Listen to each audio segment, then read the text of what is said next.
serius cakap, kalau kau pernah guna motor kapcai untuk gerak dekat-dekat kawasan rumah, kau mesti pernah kena situasi ni. Nak keluar kejap je, mungkin pergi kedai runcit hujung taman atau pergi ke masjid berdekatan dengan rumah.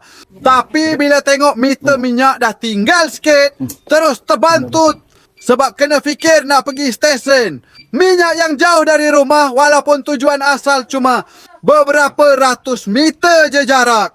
Aku dulu memang jenis macam tu.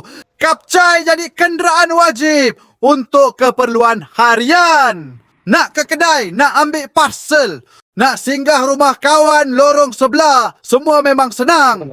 Tapi bila dah beberapa kali kena situasi minyak nak habis, aku dah mula rasa kapcai sebenarnya leceh juga untuk perjalanan pendek.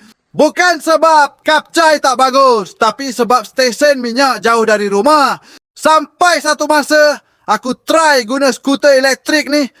Dan jujur aku cakap, rasa dia terus familiar macam kapcai, ringan, senang kawal. Terus boleh gerak tanpa perlu fikir banyak. Tapi yang buat aku terus rasa beza, kali ni tak ada langsung elemen risau tak cukup minyak.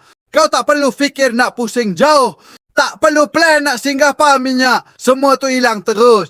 Rutin aku pun berubah tanpa sedar. Dulu kalau dah penat balik kerja, memang susah nak paksa diri keluar walaupun sekadar beli benda kecil. Sekarang, bila tahu skuter ni sentiasa ready, terus rasa macam tak ada hal. Nak keluar 5 minit pun jadi berbaloi sebab tak ada proses tambahan yang menyusahkan. Yang bestnya, dia ada mode speed. Jadi, kau boleh pilih ikut keadaan. Nak santai pusing taman boleh. Nak cepat sikit pergi kedai pun boleh. Motor dia cukup power untuk kegunaan harian dekat-dekat. Bila bawa pun smooth, senyap, tak ganggu suasana, especially waktu malam. Set dia pun selesa, bukan sekadar duduk sementara. Kalau keluar pusing-pusing taman pun tak rasa cepat penat. Lagi satu, ada ruang bawah seat. Jadi kalau kau beli barang sikit, tak payah pegang atau sangkut sana sini. Semua nampak simple, tapi bila digabungkan, dia jadi satu pengalaman yang sangat praktikal untuk rutin harian. Aku perasan satu benda yang paling ketara, keputusan untuk keluar rumah jadi lebih mudah. Dulu banyak benda kecil aku tangguh sebab rasa leceh nak fikir stesen minyak jauh dan nak fikir harga minyak semasa kerana semua tu dah tak wujud lagi. Nak gerak, terus gerak. Itu je. Charge bateri skuter pun boleh dibiarkan semalaman.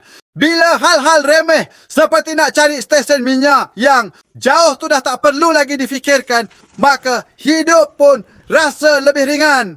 Bukan sebab kita malas nak pergi, tapi sebab kalau tak sampai di stesen minyak tepat pada waktunya ditakuti enjin kapcai berhenti di tengah jalan.